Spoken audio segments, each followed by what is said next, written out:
Stories are the most powerful thing on earth.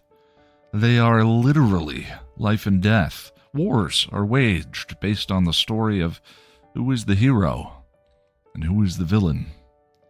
You are the result of a story your parents told each other, the one-night stand, the soulmate, and friends who became so much more.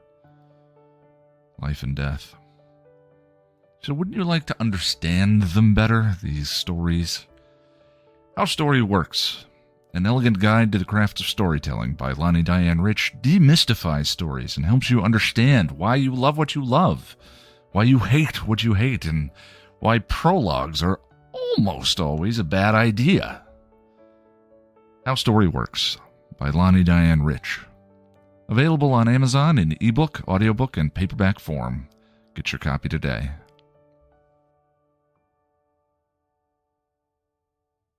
Welcome to Still Pretty, a Buffy the Vampire Slayer podcast from Chipperish Media. I'm brain-sick film scholar Noelle LaCroix. And I'm story expert and one to watch out for, Lani and Rich. And we're here today to talk about, yes, Reptile Boy, the 5th episode of Season 2. Woohoo! Reptile Boy was first broadcast on October 17th, 1997, and was written and directed by David Greenwald. A warning before we begin. Every episode of Still Pretty talks about each episode within the greater context of all of Buffy, and as such is fully spoiled. So give it your all and keep to the shadows. Let's go on patrol.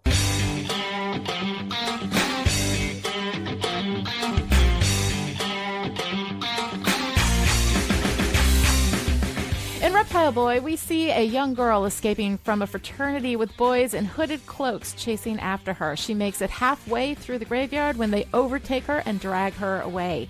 At school, Giles chastises Buffy over taking it easy because it's been quiet, and Buffy rebels by hanging out outside, where Cordelia meets with Richard, her wealthy college boyfriend, and his friend Tom, who notices Buffy. Well, why don't you introduce us? Okay. While patrolling in the graveyard, Buffy finds the girl's broken bracelet, but she's more interested in fighting with Angel. She wants to date, but he knows it's not a good idea. This isn't some fairy tale. When I kiss you, you don't wake up from a deep sleep and live happily ever after. No. When you kiss me, I want to die. In the fraternity basement/ancient dungeon, we see Richard performing a ritual while Callie, chained to the wall, asks to be let go. He laughs at her. At school, Cordelia asks Buffy to go to the party with her because Richard says she needs to bring a girl, and Buffy agrees. Tom seems nice, and why shouldn't she have a little fun? She gives the bracelet to Giles, and when he tells her she needs to patrol that night, she says her mother is sick, and she's got a ton of homework. Willow is appalled that Buffy lied. I wasn't lying. I was just protecting him from information that he wouldn't be able to digest properly. Like a corn dog. Xander decides that he'll go to the frat party too, to protect Buffy, and maybe catch some of that fine fraternity orgy action because, ew! Buffy and Cordelia go to the party and Richard serves them both drinks. Xander shows up at the party looking for Buffy, but gets carted away by the guys who dress him in women's clothing and make him dance for them. Sweet, shy Tom asks Buffy to dance and is charming and gentle with her, and clearly pure evil. We're not all a bunch of drunken louts. Some of us are sober louts. Hashtag not all frat boys. At the library, Giles and Willow track the broken bracelet to a nearby prep school where a girl recently went missing and discover that girls go missing this time every year. Later, a clearly roofied Buffy passes out cold in a frat bedroom, and when Richard tries to take advantage of her, sweet, self-deprecating Tom stops him. But not because he's a good guy. Well, she's not here for your fun, you pervert.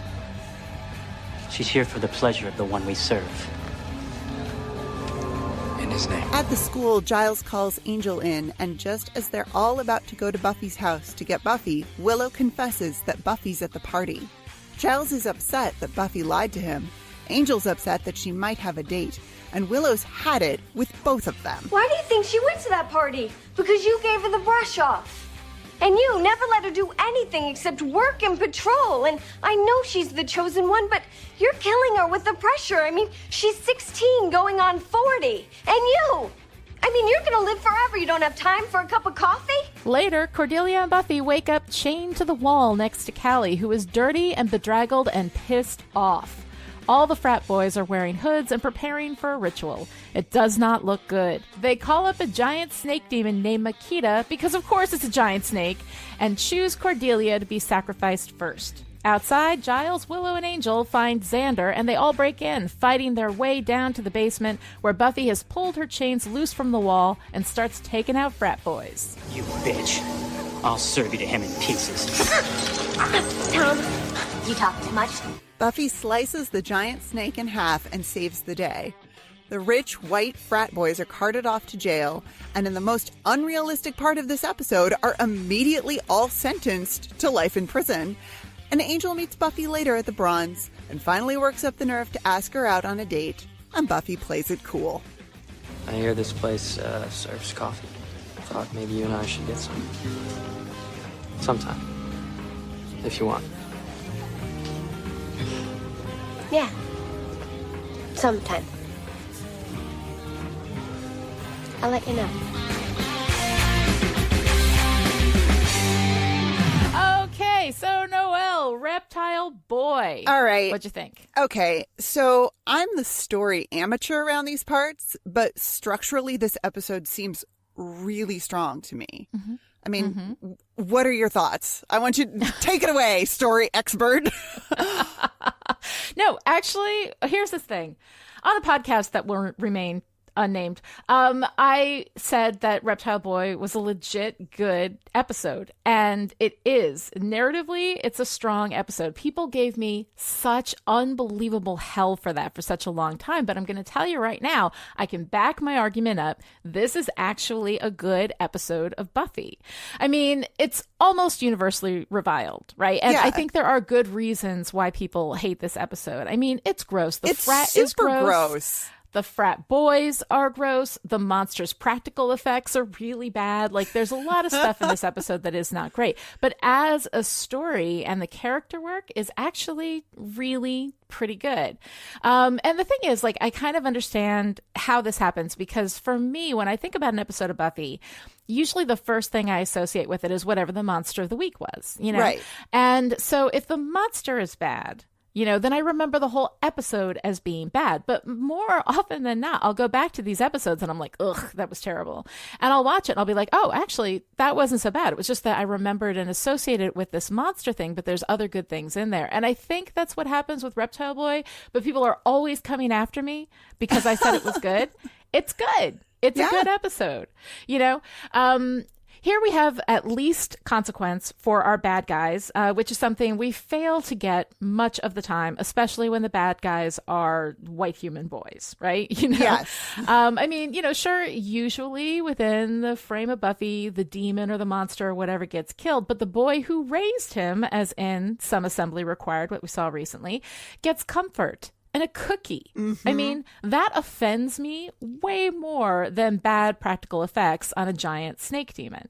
And I know we've got huge issues with patriarchy here, which we are going to absolutely get to, but the patriarchy is punished and presented as bad, so that's not a problem for me. Right. You know? Yeah. But looking at it purely from like a narrative perspective, we've got 4 acts that properly escalate the main story. We've got side stories with Buffy versus Angel and Buffy versus Giles that fold into the main story really nicely. We've got great moments from both Willow and Cordelia and our, guest character, Callie, who is amazing. Yes. We got that kick-ass damsel in the background doing more than screaming and being a victim, which I absolutely love. So all that stuff I think is really good. In Act 1, we find out that Cordelia's boyfriend is bad news, because we see him, you know, kidnapping a girl. But at the end of the act, we find out that he and the other frat boys kidnapped her so that they could ritualistically feed her to a demon. I mean, that's a nice escalation. That shows us that he's bad, like even worse than we thought he was, you know? Yeah. So we've set up Buffy versus Giles and Buffy versus Angel, which are both going to play nicely with Buffy's motivation later to go to the party and to lie to Giles about it. We get Cordelia needing Buffy to impress Richard, which is really nice, you know? We meet sweet, shy, respectful Tom, who surely must be completely unaware of Richard's badness because he's just so nice, Yeah. right? Yeah. Yeah. Well, and his last name is Warner. And I just was Sure. like, Warner, I hardly know her. Like, he's just Yeah, somebody should warn her about somebody. Warner. I guess. Somebody should warn her. I think that probably was the intentional reason why they named him that. In Act 2, Buffy lies to Giles to go to the party, which is an escalation. And when she and Cordelia get there, they're immediately given suspicious drinks. I mean, Jesus, he hands her a 3 olive martini. She's 16, not 45.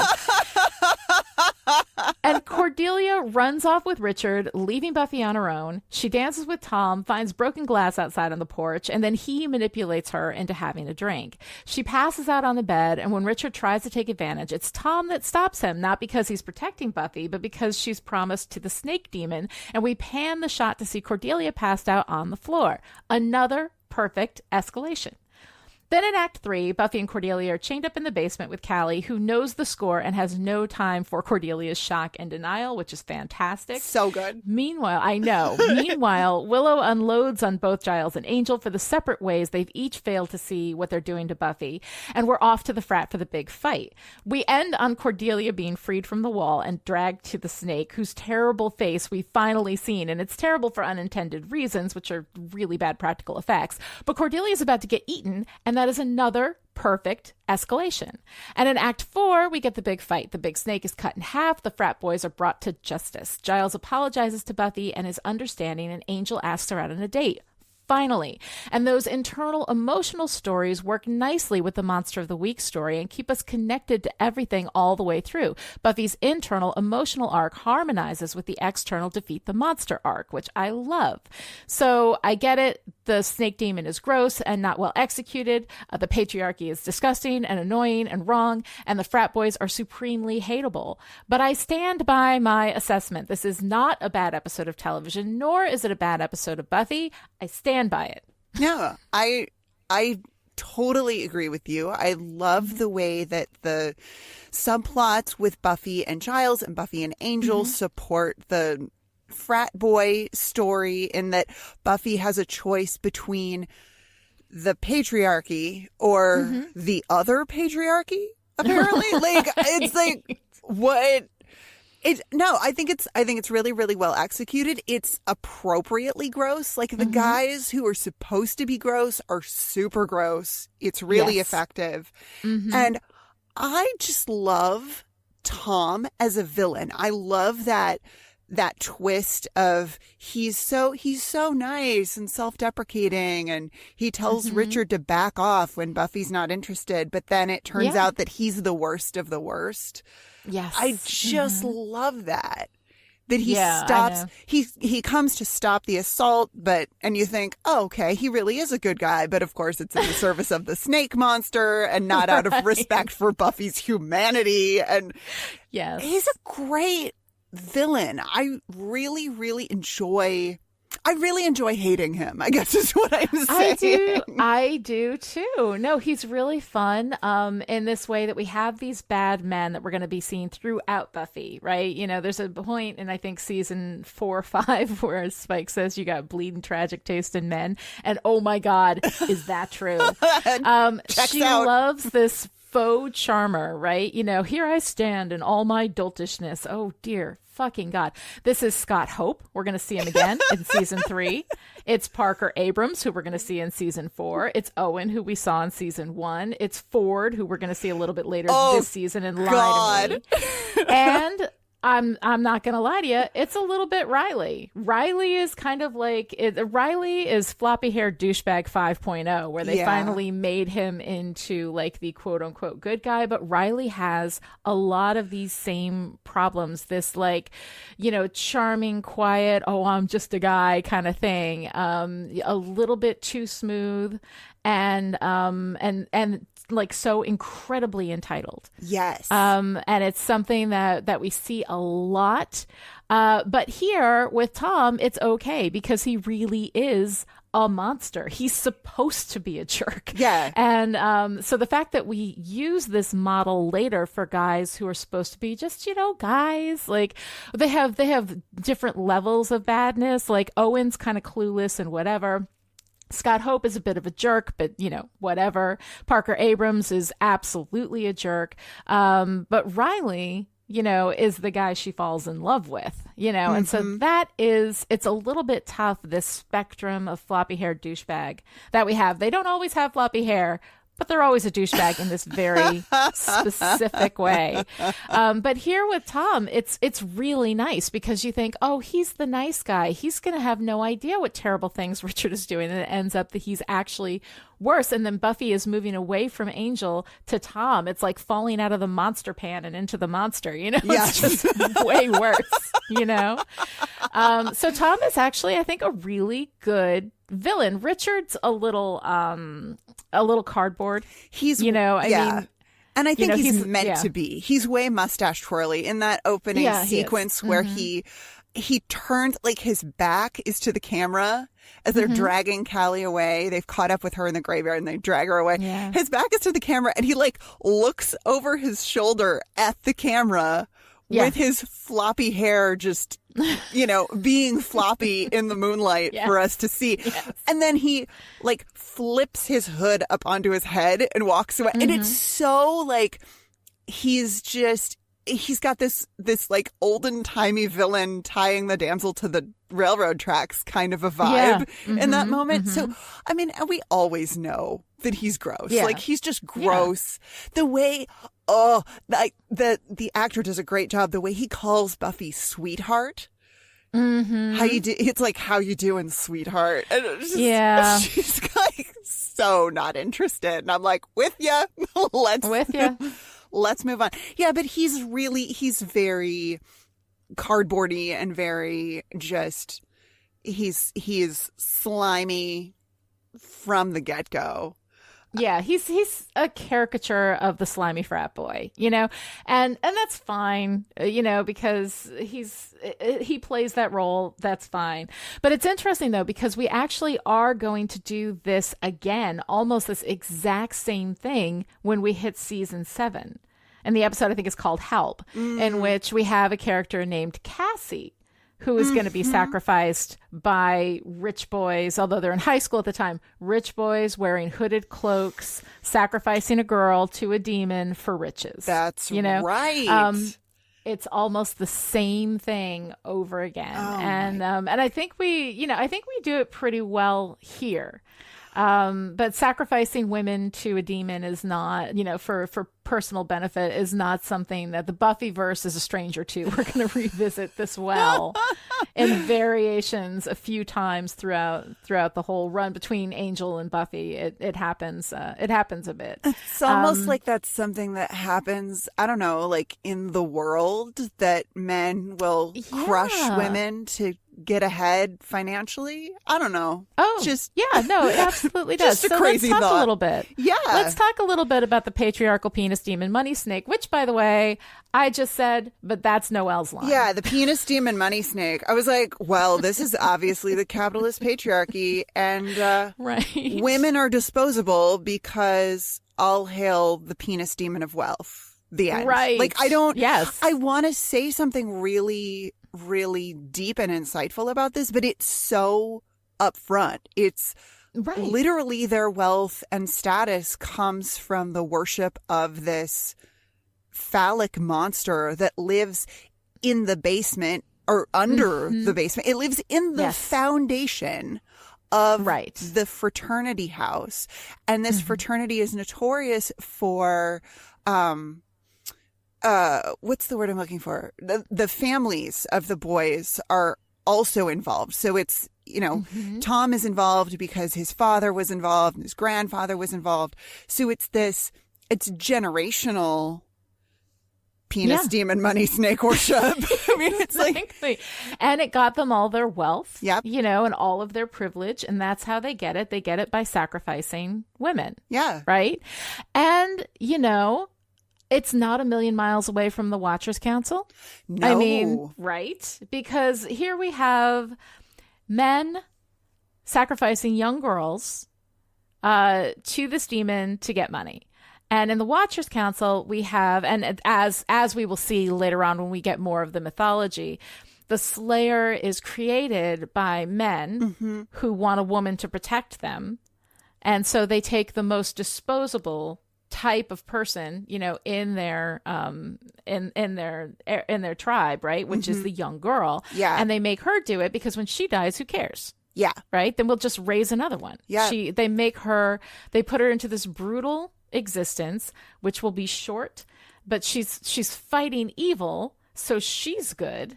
And they are, fighting demons. So they're like the ultimate result is on the side of good. But what it is that they sacrifice her life so that they don't have to sacrifice their own. Mm-hmm.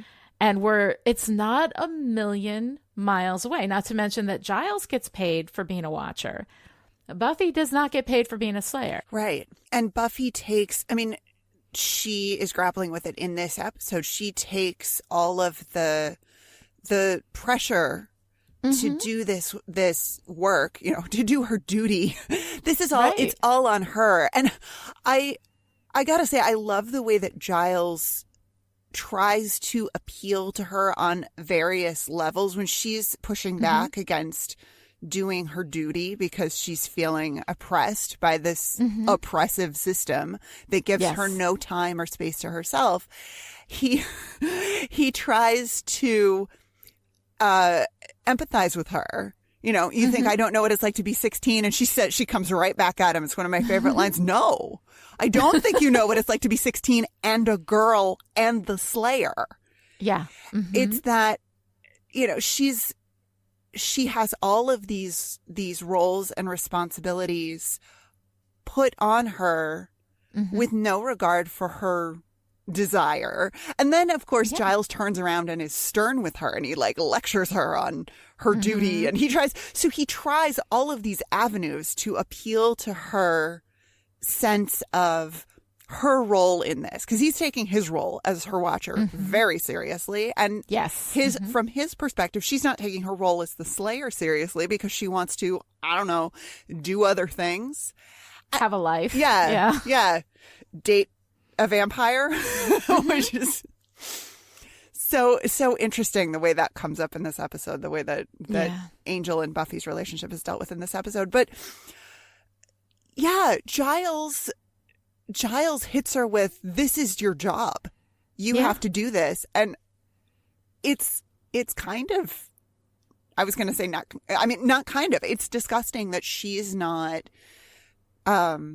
paid in this position that is incredibly dangerous, incredibly challenging. Right. And yet it's somehow supposed to be a great honor to be the chosen one. Or something like it's supposed to be Giles tells her he tries to pep talk her into leaning into her differentness, her, her specialness. And she's having none of it because it's not a specialness that she particularly cherishes because it is oppressive. It is dangerous. She's going to die. I mean, that's her whole job. And she has to spend her whole life fighting monsters. And, it's just Giles is, I kind of really we have this subtle arc with Giles that we don't really shine too much of a light on, but we see him very much representing this perspective of the Watchers Council, which is something that he has been raised in, this idea that this is the Watcher's duty and this is the Slayer's duty and this is sacred and it's important. And they're focusing on we're fighting demons, right? And nobody's focusing on what it does to this girl, to the Slayer, right? And so Giles is coming from this perspective of this is what he's been taught. This is how things are supposed to be done.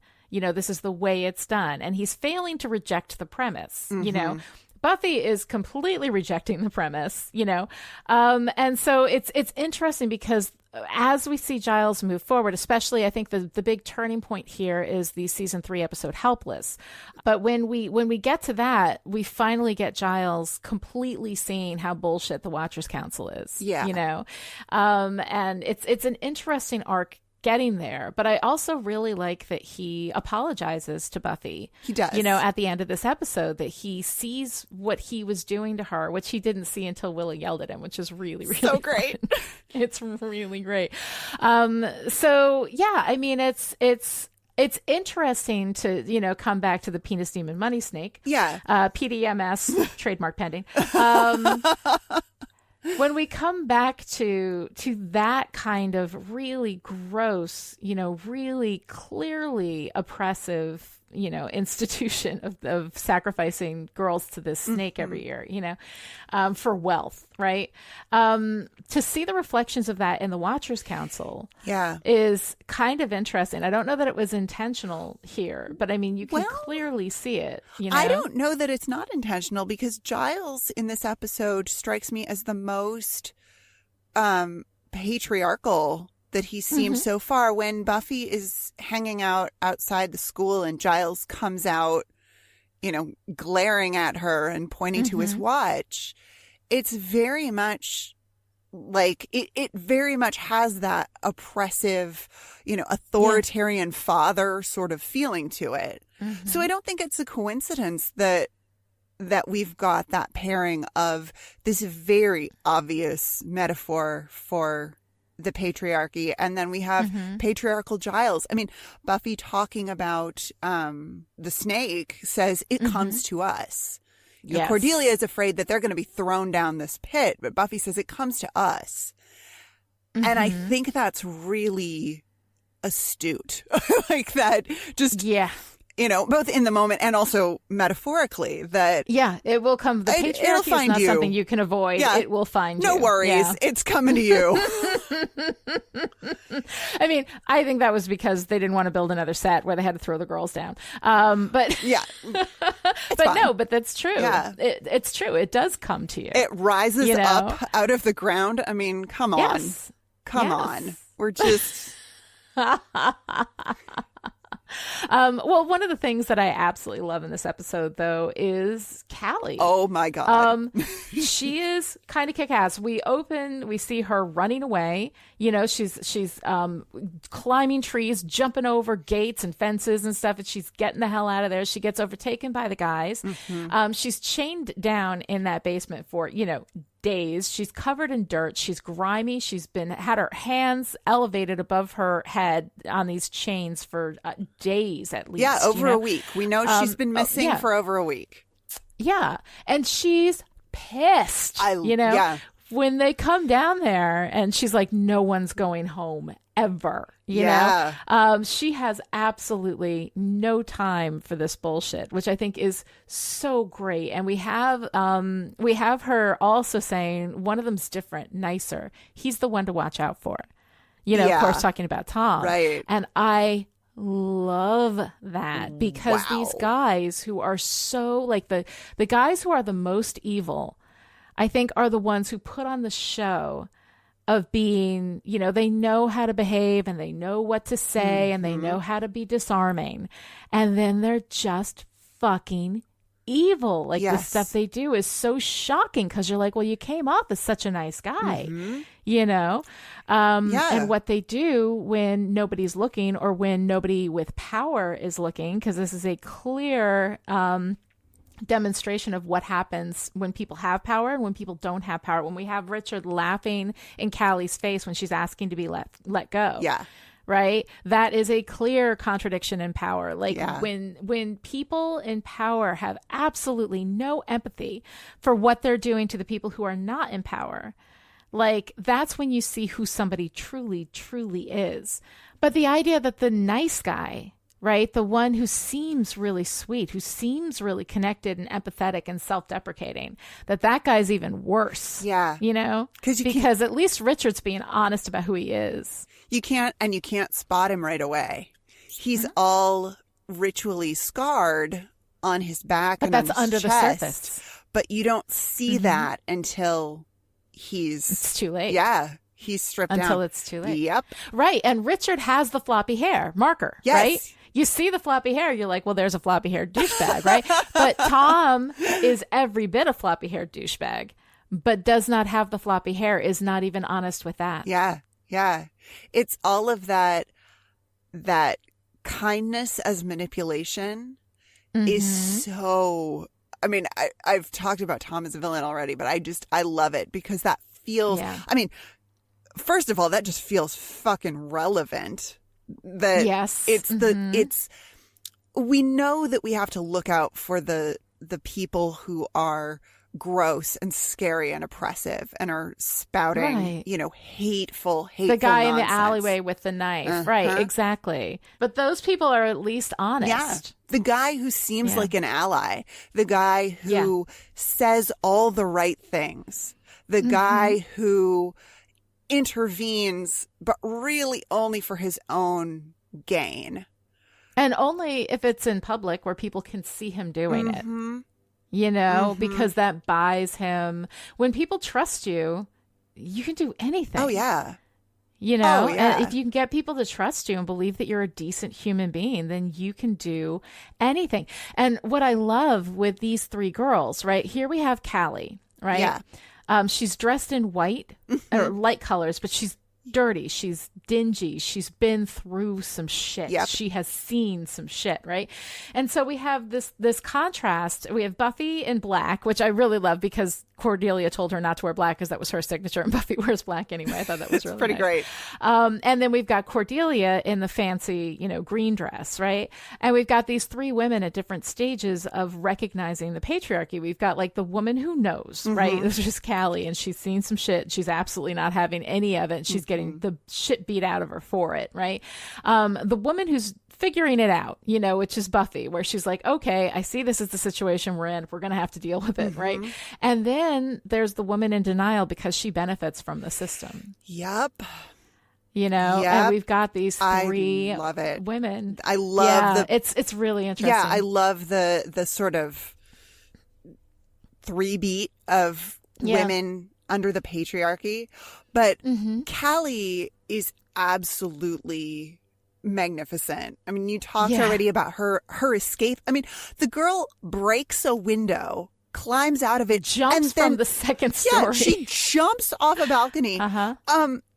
And something that I thought was very interesting is that when we learn her full name, Callie Megan Anderson, Cordelia is seeing Richard Anderson.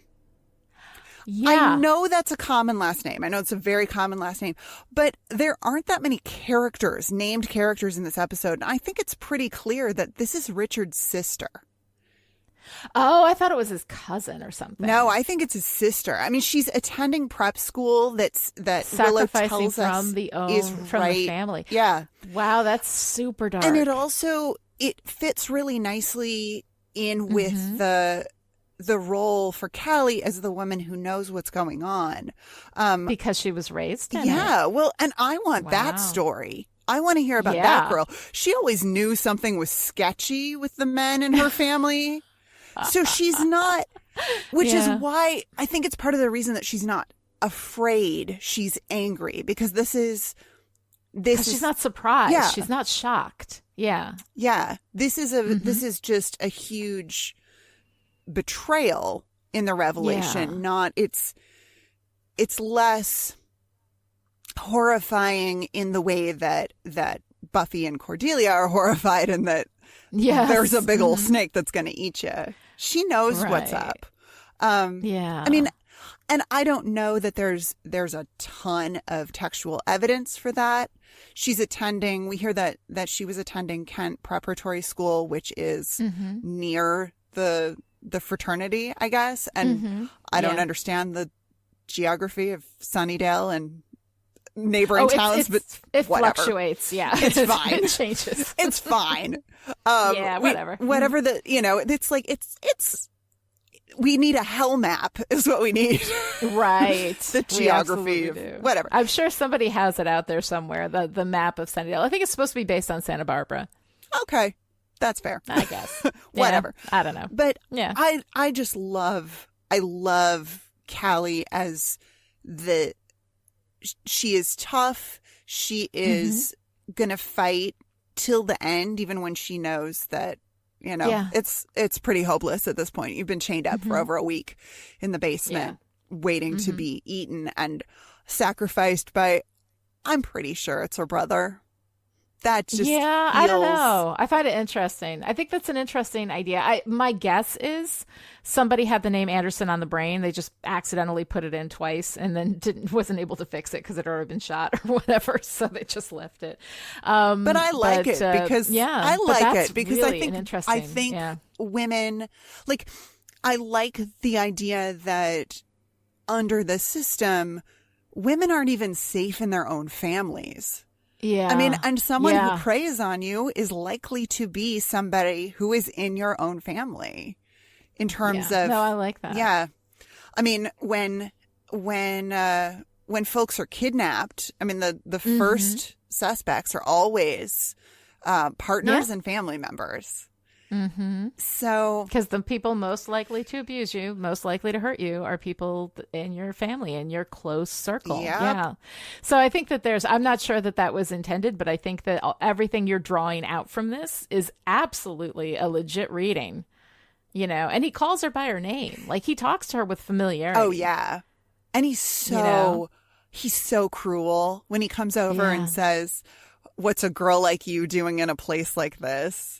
Right. Oh, gross. It's just so incredibly gross.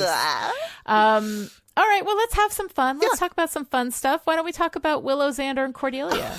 Willow, Xander, and Cordelia. Starting with Willow, because Willow is freaking awesome. I love the opening where she's explaining the Bollywood movie to them, and they're both braiding her hair. And she totally, so sweet. she knows exactly what is going on. She has followed the plot. Willow knows what's up. Willow knows. It's great. It's great. It is. It's really great. I love Xander braiding her hair along with Buffy. It's very, very cute. And it puts them all in this kind of same space. It's not like there's girls and there's this boy, but like they can all spend that time together. And so I thought that was really nice. Willow throughout this episode is freaking kick ass. I love when she says to Buffy, "It's not a date. It's a caffeinated beverage. Sure, it's hot and bitter like a relationship." So and cute. I love her in the moment before when she says, Buffy's talking about dreaming about Angel, and Willow says, "You guys are so right for each other," and then realizes what she said. Like, she's being the supportive friend who's saying the right thing, and then she realizes, wait, no, that's not true at all, and has to backpedal. It's the Buffy Willow friendship is one of my favorite things that. I love it. I love her with Xander when they're sitting there talking about, Xander going to the party to protect Buffy and all this kind of stuff, because God knows a Slayer needs a 16-year-old boy to protect her, but whatever. And as they're talking, she takes his candy bar and he takes her soda, and they just trade. Yes. And it is so incredibly cute. I love the relationship with Xander and Willow. We've seen that trade before. We saw it in Buffy's Nightmare when she was bad. Willow and Xander open their lunches and they throw swap across to each other. He throws a granola bar or something at her, and she throws her apple at him. Yeah. It's lovely. I love the little moments in their relationship. It is. But I think the best Willow moment, I mean, come on, right? The best Willow moment is when she is yelling at Giles and Angel. It's so good. Why do you think she went to the party? Because you gave her the brush off, and you're killing her with the pressure. And you're going to live forever. You can't have coffee. Like, I love that whole thing. It's adorable. And then this tiny little girl yelling at these two guys in positions of power. And then she wraps it up with, "I don't feel better now." I know. We gotta go save Buffy. So incredibly, like, I love Willow is like the opposite of Tom, right? In that she seems like mousy, and she seems, like quiet and unsure of herself. But in reality, she's just quiet. But she knows exactly, who she is. She knows what's right and wrong. And she will yell at men twice her side and 15 times her age at any point, right? Yeah. If it's required. Yeah. Like, she is a lot tougher, I think, than we think she is, because she's also so quiet and unassuming. But I love her. And I love that moment when she's just staring at Angel, and she's like, "The reflection thing that you don't have. Angel, how do you shave?" Which is the cutest thing. So I think Willow is probably in this episode. It's one of the most delightful Willows I think we've seen yet. She's fantastic. And I love the little flickers of jealousy that we get from Willow in this episode. When Tom is talking to Buffy, is first talking to Buffy, and Xander is reflecting on how much he hates these guys, and Willow's like, yeah, with their money and their power and their, she like gets a little bit dreamy for half a second, and then it's like, I hate these guys. No, they're terrible. Yeah, I hate them. And then it's funny, I just got through, I think it was a couple episodes ago, I said something about Willow not being cowed by Cordelia, that Willow doesn't really want to be part of Cordelia's group. But here we've got a little bit of jealousy from Willow about Cordelia taking Buffy to the frat party. Yeah. And I thought that was interesting because for my money, I don't think we've seen that from Willow before. I don't remember seeing Willow wishing that Cordelia would pay attention to her in this way. Yeah, I've never seen that from Willow. And so it felt to me like kind of an off note. Yeah. Except that maybe, Buffy's spending time with Cordelia, and maybe Buffy would rather spend time with Cordelia if Buffy, had a choice. But Buffy always had a choice. Yeah. She could have chosen Cordelia right from jump, and she didn't. So I don't know. That felt like kind of like an off-key note to me. Except that if you want to spin a little queer reading on it, is Willow's jealousy of the wealthy frat guys and then of this relationship between Cordelia and Buffy more about Willow's desire to be attractive to women and not so much about wanting to be in Buffy's position of being chosen by the frat guys or being chosen by Cordelia? I don't know. Yeah, I don't know. I don't know. I mean, I'm certain that is unintentional at this point, if that's the subtext that we're getting here. But I could headcanon it. Sure you can. No, I think it's good. I can read whatever jealousy onto Willow I want. Death of the author, baby. If you see it, it is there. All right, so let's talk a little bit about Xander. Yes, we got a little bit of shadow jealousy. Good Lord.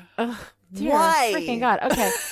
I hate that he is still so possessive of Buffy. And it really is about possession. He doesn't want her to be around any man that isn't him or Giles. It's not protective, although protective isn't much better because that's really patronizing, especially because look at Buffy. She's the Slayer. She doesn't need your protection. Yeah, exactly. No, she's fine. Exactly. But even protectiveness of her still diminishes her agency. She needs a man to protect her. And he's putting himself in that role because she won't allow him in any other role, right? Yeah. And so his possessiveness of her, he hates Angel, he hates Tom, he hates every guy who gets near her. Yeah. And the thing is that we see the exact opposite, right? Mature love coming from Willow, who's encouraging him last week to go out with Empada, because even though she really loves him, she more than that wants him to be happy, right? And that's what it is when you really truly care about somebody. You want them to be happy. And if it's not with you, then that sucks, but at least they're happy, right? And he is so possessive of Buffy. He would rather her be alone and miserable every night alone rather than be with anybody that isn't him. Yeah. And that's not being a good friend. Now, granted, he's 16 years old. He's immature. Willow has a maturity beyond her years, And so, all right, fine. But it's still got this Shadow Xander sense to it because I think we're supposed to see it as really cute when it's not that cute. Yeah, and it's not necessary. No, it doesn't need to be there in order for the story to be compelling or the relationships among the characters to be compelling. Right. I can see him not liking Angel because Angel's a vampire and that shit's dangerous. Yeah. I can see him being worried about that for his friend. Yes. Right. But not wanting her to be with a seemingly charming, good looking guy, who's showing interest like that. It's just about possessing Buffy. Yeah. I mean, last episode in Inca Mummy Girl, he balks just at the idea of the exchange student who's going to be staying with Buffy being male. Being a man. Yeah. Exactly. Yeah. It's any man who's not Xander. Yeah. So, I mean, Xander's got some cute stuff in this. I love starve a snake, lose a fortune. I guess the rich really are different. Yeah. Like, okay, there's still Xander that I love in this episode.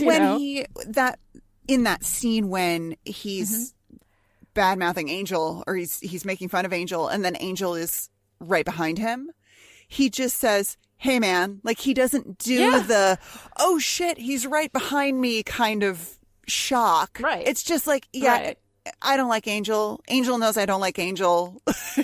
It's fine. Right. Like that. Exactly. That I thought was funny. Yeah, no, I thought that was cute. So there's some light Xander and there's some shadow Xander. I think we've got a little mixture of both. But I really loved him with Willow. I thought that the way he was with Willow, I loved him braiding hair at the beginning of the episode, being happy and comfortable being quote unquote one of the girls, which is usually something that he or boys would take as an insult, you know. But he's actually embracing that role there, and I really like that. So there is some good Xander here. There's some not so great Xander here, but there is pretty much fantastic Cordelia. What did you think of Cordelia in this episode? Oh my I loved her. Cordelia has so many great moments. Yes. Leading up to her final moment, but I almost want to save that. I want to talk about all of the other Cordelia before we get to that wonderful reaction at the end. There's something that I really like about Cordelia being methodical in her relationship to men. You know, we see her like she's doing her research at the beginning, and there's something kind of great about Cordelia understanding that this is a system that she is going to participate in. I mean, I don't necessarily agree with it. I don't think that's the best way to get ahead, but if you can play the game, I think there is something almost admirable in that. She's doing her research. She's got all of these rules that, I don't know, she has either studied up or made up. Yes. But she's very confident in her own knowledge of how the world works. Right. And there's something... And she's honest about it. She's not like, he's so nice and he's so wonderful and he's so gentlemanly and he's all of these things and I love him. She's like, no, this is about me and my future, and I'm locking this shit down. Yeah. You know, at least she's being straight about it. Like, she knows she's participating in a system, and she knows how the system works, and she doesn't have a problem. Like this moment when she says to Buffy, this isn't about fun. This is about duty. Exactly. Your duty to help me achieve permanent prosperity. Like, I love that. I love when she's talking to Buffy, and she starts out trying to flatter her, and she says, all right, I respect you too much to be dishonest. The hair's not good, you know? It's really great. And like the way that she handles herself, she's doing what she's doing. She's motivated how she's motivated, but she's not pretending to be anything other than what she is. And I like that. Yeah. And she's a nice counterpoint to Buffy and Buffy's emotional turmoil in this episode, because it's the fight with Angel in the graveyard that propels Buffy forward in her relationship with Cordelia. She is angry and upset about what Angel has said to her, and that is what makes her agree to go with Cordelia to the frat party. Yeah. And it's just Cordelia and Buffy are such a nice contrast. I mean, we get a lot of that over the run of the show, but I think here it's just a great it just feels really, really well done that Cordelia is so on. She's a woman on a mission, and this is how she's going to relate to these boys. And you know, it's all about the college guys, and then at the end, it's all about the younger men. Right. Right. Whereas Buffy is having all of these complicated feelings about being in love with a vampire and wanting to date, and the sense that dating is an impossibility for her. So it's a great It's a great contrast. I love their energy, especially in that scene together when Cordelia is laying out the rules for. And then Buffy drops her head on the books, and we see her in the background with her head just on the books while Willow and Xander have their little interaction. Yep. It is so incredibly cute, and she's just going on this thing because, Giles is pushing her and Angel is neglecting her, and she's just, trying to do what she can to live a life. She is not sacrificing herself to the system that she's in. Cordelia is embracing her system, yes. and Buffy is rejecting hers. Yeah. So I really like that. I love Buffy in this episode. She's constantly not being heard. Giles doesn't hear her. Angel doesn't hear her. Xander does not hear her. Yeah. All the men have decided what's best for her, and only Willow hears her. Yeah. So I love that. I love Cordelia tells her not to wear black. Of course she wears black. That Buffy knows what it is that she wants, and she's not playing games with Angel. She's straightforward with him, in the graveyard. At the end, when she says, oh, maybe I'll show up for coffee, like that's bullshit gaming and whatever. But she's, she knows what she wants. She's going to say so. She's not afraid to tell Giles that she wants a life. She's aware of what she has a right to, and she's asking for it, and she's not allowing the system that she's in to tell her that she shouldn't have it. Yeah. And I like this when Giles says you should hone your skills day and night, and Buffy says, and the little slice of life that still belongs to me from 7 to 7:05 in the morning, can I do what I want then? I like that she's throwing it back at him, that she's not allowing this. And she breaks his quarterstaff. He comes at her with the staff as part of hand-to-hand I'm not going to hold back. Yep. And she just stomps on it. She breaks his phallic symbol. He comes at her with this patriarchal, role and duty, and she stomps on it and breaks it. Yes. I love it. Yeah, no. It's really great. I love it. But we didn't talk about Cordelia and Buffy at the very end. Cordelia, of course, is our damsel in distress once again. And Buffy saves the day, again, hacks the snake in half. And Cordelia is just like, she can't believe it. She goes through all of the emotions. I know.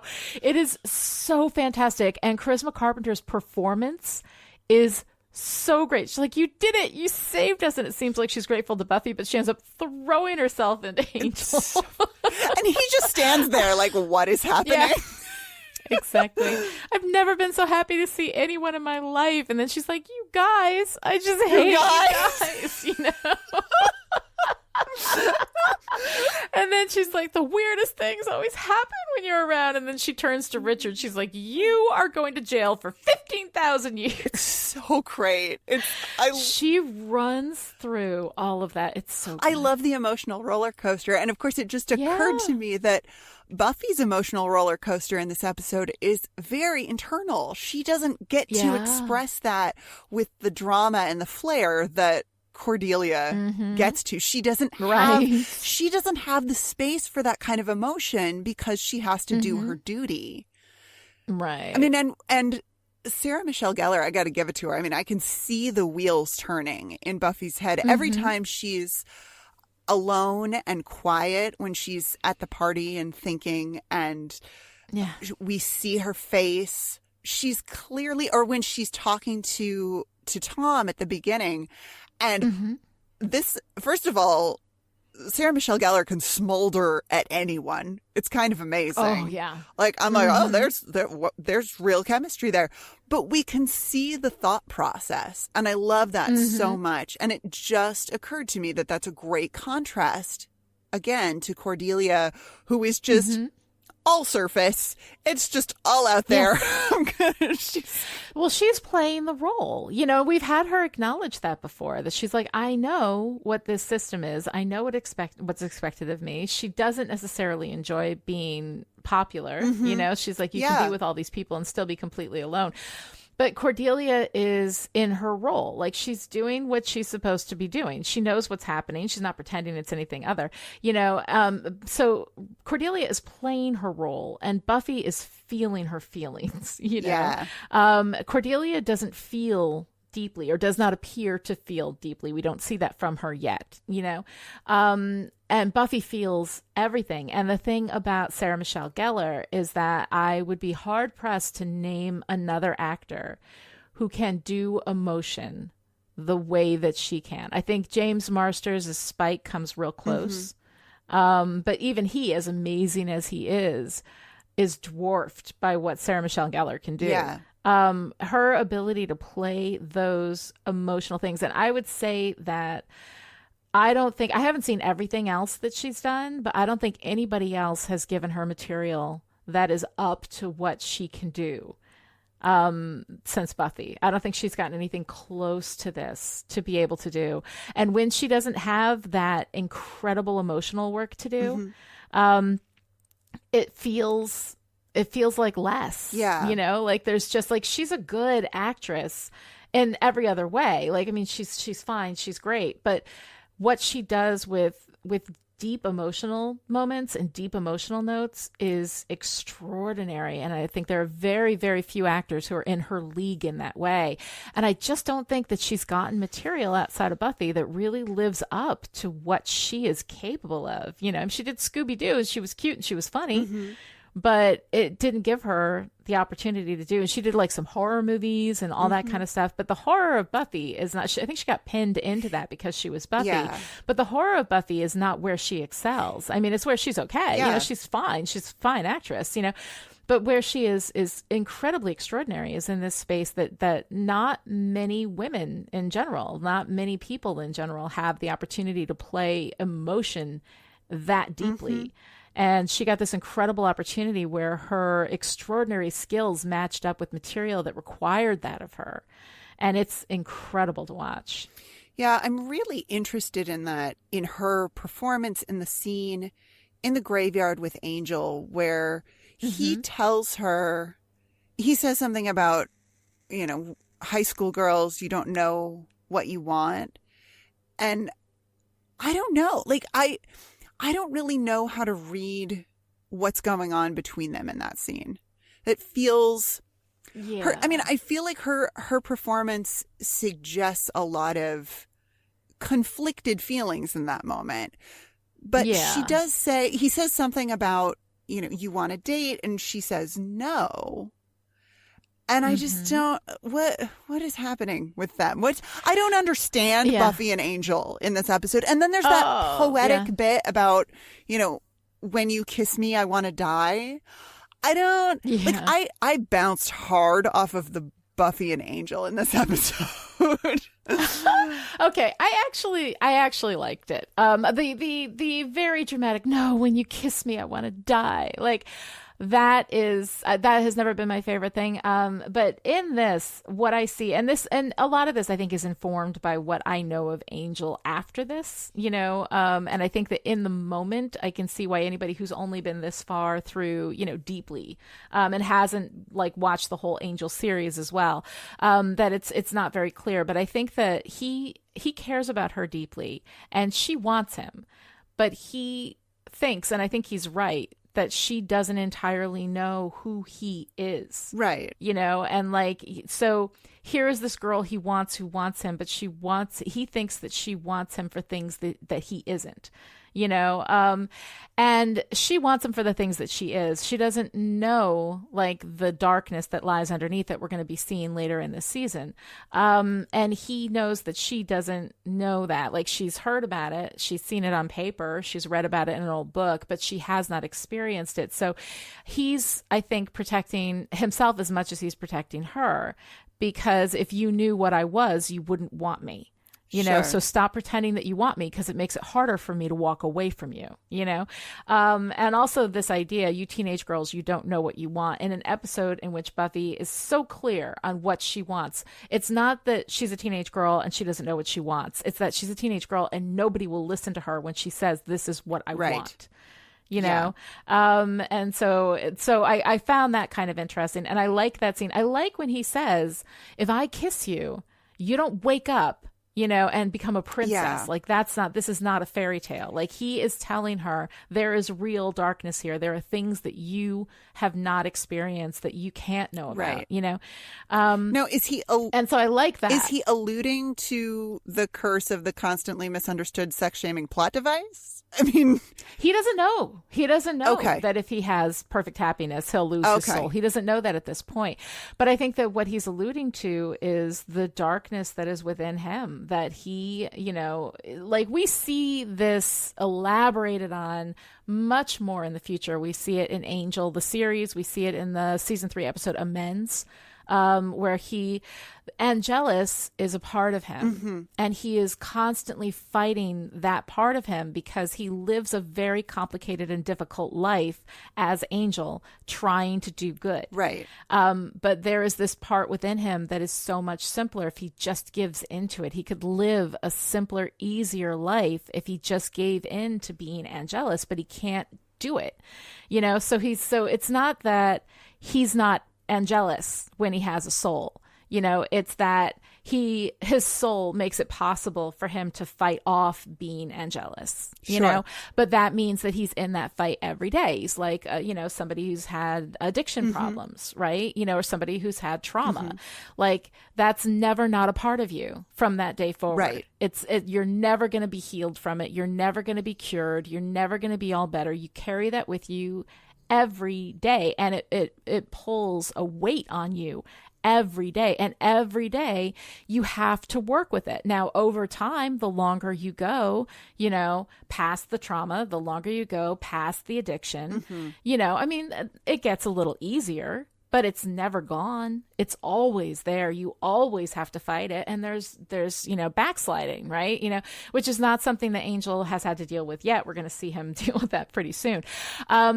But I think that he has all of that within him. He knows the darkness that is within him, and he doesn't want her to see that. You know, he doesn't want her to experience that. But he also, I think, thinks that if you just knew what I was, you wouldn't want me. So stop it, because this is making it very difficult for me to resist you.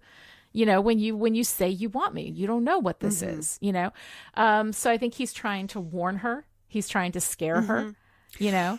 But she knows what she wants. She knows exactly what she wants. Okay. I like that. I like that explanation better, that it's not you don't know what you want as in you are unaware of your own desire. It's you don't know what you want in the sense of you don't know what you're asking for in wanting to be with me. You don't know what comes with what you want, right? Yeah. You don't know that what you want has a lot more to it than what you think it is, you know? And so that's how I read that. But that also comes from an extra textual space if you're talking about just this episode. Sure. You know, or just this point where we are in Buffy, without knowing everything that happens in the future, without having all of that elaboration that you get with Angel and his darkness throughout the run of both series, right? You absolutely read this as you're just a teenage girl. You don't know what you want. Well, you know? and this episode, I think it's Willow who says something about, you know, oh, he's a vampire. Well, that doesn't mean he's a bad person necessarily. We're starting to get, I mean, it's a funny line, but I think we're starting to get a kind of sense of what vampires are going to be moving forward, how complicated. It's not what we got in the pilot of this looks like your friend, but it's a demon. There's no, you know, there's no humanity there whatsoever. It is just a demon in a human suit. To now we've got nuance with vampires, and we have seen, you know, we've seen that it's not that simple, that there is some humanity there, even if the vampire doesn't have a soul. Right. I mean, look at Spike and Drusilla, right? We have vampires in love.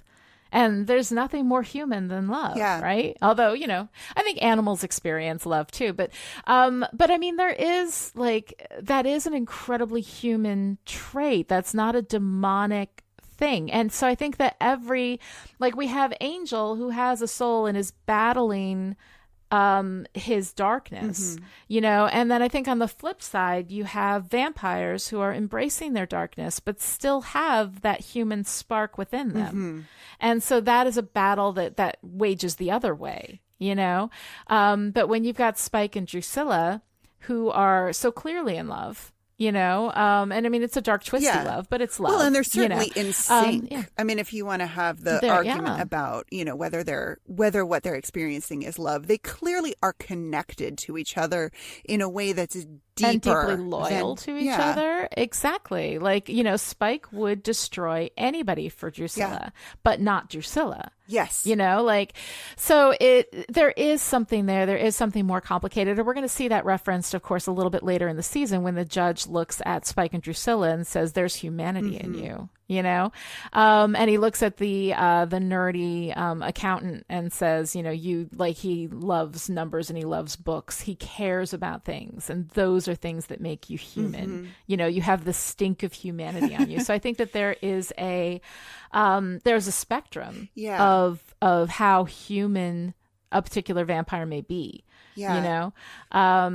So it's I think a really interesting discussion. We're definitely, season 2 starts this transition into a new kind of vampire, you know, where we're making them more complicated and we're making them more nuanced and nothing is entirely clear. And then as we move forward from there, we're going to have the more nuanced demons, right? Demons that can be good. Demons that are just trying to do their thing, just trying to live their lives, you know? So we're going to be seeing more of that as well. And it's all going to become much more complex, much more nuanced, and I think open up a space for better stories. But the overall world building of it is always a little murky. Yeah. You know, you don't really know where the lines are. And actually, I kind of like that. Yeah. One of our Chipperish community members, he's our Hirate on Twitter, talks about knitting your parachute on the way down, which is it's usually referring to making a joke or doing a piece of writing where I don't really know where this is going, but I'm just going to keep going with it. And I sort of feel like the show is knitting their parachute on the way down vis-a-vis vampires. They're like, well, we kind of need them to do this. So here we go. Now vampires have feelings, or now vampires have, you know, and it's an interesting space to open up. I love what it gives us in terms of opportunities for storytelling and emotional resonance and all of these things. But watching with the thought that, like, this is your only exposure to Angel as a character, or Angel and Buffy in their relationship. You don't know what's about, you know, you have no idea what's about to happen. You haven't, you know, Angel, the series, does not exist yet.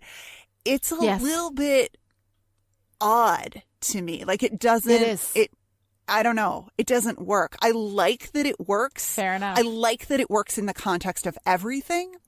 In the context of but it doesn't work in this moment. Season, I'm just like, we're right on the edge of something with the Buffy Angel thing. And I guess we literally are, because this is the beginning of their quote unquote dating relationship. They are actually in a relationship now. Whatever that means for a Slayer and a vampire. We will certainly find out. I do love that idea of knitting the parachute on the way down. And I think that every television show does that of necessity, because when you're, you know, first you get, I mean, typically, like, this structure changes now that we're having more and more shows that are greenlit for 13 episodes at once. But at the time, you know, you would create a pilot, they'd show the pilot around, then they decide if they wanted to give you a full series order, and they could give you a half a season, which is what they did with the first season of Buffy, and then a full season maybe later if it's more successful, all that kind of stuff. So you write this thing and you put it out there, and then you suddenly have more to do, and you're like, all right, let's do it. And then you do that, and then suddenly you have a second season and you're like, all right, let's do that.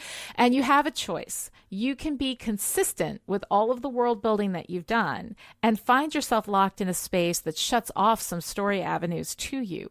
Or you can just change it as you go and retcon it back, you know, and just be like, all right, this doesn't exist anymore. And I think that option B is the better option. Oh, for sure. You know, being consistent in your world building under those kinds of creative circumstances, I think would be almost impossible to do. And one of the things that we have now, which, you know, is a bit of a double-edged sword, but I think it mostly is great, is that because we now have the ability to have all of this stuff recorded, so we can go back to a show over and over and over and over again. First it was VHS tapes, and then it was DVDs, and now it's streaming, right? So we can go and revisit this stuff over and over and over again. That gives you the ability to like really get deep into that story and also see, you know, some of the strings in the background, you know? And so people get very excited when they can pull out like a world building inconsistency, or, you know, you can see a key grip in a corner of the shot or something like that, right? You know, and people get very excited about being able to call out that stuff. And I think that there's definitely value. Having consistent world building is something that allows the reader, and again, I say reader, no matter if you're watching TV, if you're playing a video game, if you're engaging with it critically, you're reading a reader. You know, you're reading the text, you know? So it opens up a place for a reader to really feel like the walls, like when they're in the world, you know, if they press against a wall, it's going to be solid. It's going to be there for them, you know? So having good, strong world building is absolutely very important. But if it comes down to a choice of telling a better story or having a completely consistent world, you choose the story, and then you find a way to retcon that part of the world. Absolutely. There's an episode of the Good Place podcast that just came out with Mike Schur, who produces the show The Good Place, where he kind of talked about that. And he said, well, we had made this decision, and then we had to figure out a way to like make it work, because if we had stuck with what we had said in the beginning, then we were going to end up, it was going to make the story suffer. Right. And so he's like, so we changed it. And I was like, awesome. That's wonderful. You know, that's fine. Like, that's absolutely the right choice. So I think that in this particular circumstance, you're absolutely right. In this episode, as a standalone text, it doesn't work. In the greater context of everything, you know, it works for me because I have all that extra textual knowledge. But within this one text, reading this one episode, you're absolutely right. Yeah. It doesn't work. It's tricky.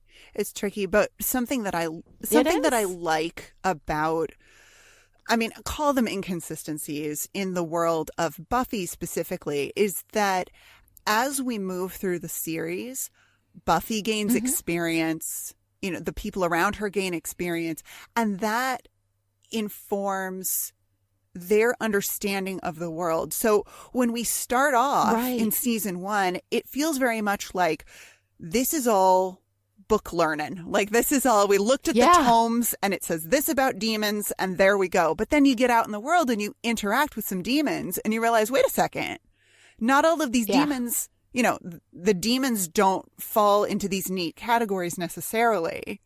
Or, I mean, Buffy is all about improvisation. We see this in her fighting over and over and over again, that she uses what's around her. So it's, there's I like that idea of a contrast between, well, we said this about demons, or we said this about vampires, or we said this about evil or magic or whatever. But then once we actually start to engage with it and interact with it and see how it fits within the world, oh, there's a whole bunch more layers here that our book learning can't show us. No, I like that too, because I think that actually gives a good in-world explanation for these things that we're changing within the world, is that we're seeing it through the perspective of Giles, who has book learning, and Buffy, who hasn't had a whole lot of experience yet, right? So when you're living through the perspective of these characters, you see the world as they see it. But here we have this evolving space that's evolving because their understanding of what they're dealing with is also evolving. So I think that's a good in-world explanation for these inconsistencies. I like it. So it would take us into Arg the Patriarchy, where we complain about the patriarchy, but but that's pretty much the whole episode. So and you know, the girl power moment of the week is actually also maps to our favorite parts. So why don't we just skip to favorite part and we can talk about that there. Noelle, tell me, what's your favorite part of this episode? My favorite part of Reptile Boy is Willow yelling at Giles and Angel. You're going to live forever? So you don't have time for a cup of coffee? I mean, she's just had it. She's just had it. It is so And then good. she doesn't feel better. She says, I don't feel better. And we have to go get Buffy. Like, she's just... I know. Poor Willow. And then later on, She's so guys, basement, snake. Like, come on. Exactly. So God, I it's hear so tell great. that I may have stolen your favorite part. Yes, that was my do you have favorite a part, but I have runner-up? a second favorite. I do, and it's Callie. Callie, by the way, played by Jordana Spiro, who was part of a TV series that I watched some years ago called My Boys, which nobody else watched. It was on like TBS or something, but I recognized her from that. She's fantastic. Callie is fantastic. The fact that Callie is written as a complex and interesting character, even though she's basically a background damsel, I think is fantastic. I think Jordana Spiro did a great job with the character. I love that she was written the way that she was written, which is something that I was not expecting for a background damsel, because sometimes we can't even write our foreground damsels that well, so I really loved her. I loved how tough she was. I loved how smart she was. I loved the way she represented the woman who knows, the woman who knows exactly what's going on and what bullshit it is. I thought it was really great, and she was great. I loved both the acting and the writing for that character. I thought it was great. That's it for today. To join us in the discussion on Twitter, follow me at Lani Diane Rich and Noelle at Noelle Aloud, and use the hashtag StillPretty. You can also visit the Chipperish forums. Go to chipperish.com, click on forum, and join in the fun. Still Pretty is completely patron supported. No penis demon money snakes here. We appreciate all our patrons and their support, and $1 a month or more gets you into the live chat in Discord, where there's going to be drinking and older guys and probably an orgy. No, not really. There's a lot of really, really great discussion going on in Discord. So join us there. You can visit patreon.com/chipperish to find out more. You can also show your support by giving Still Pretty a great review on Apple Podcasts, or by telling your friends about the show, or by yelling at Giles and Angel and Xander if he's nearby. We will be back next time with Halloween, the 6th episode of season 2. Until then, this isn't about fun. This is about duty. Your duty to help me achieve permanent prosperity.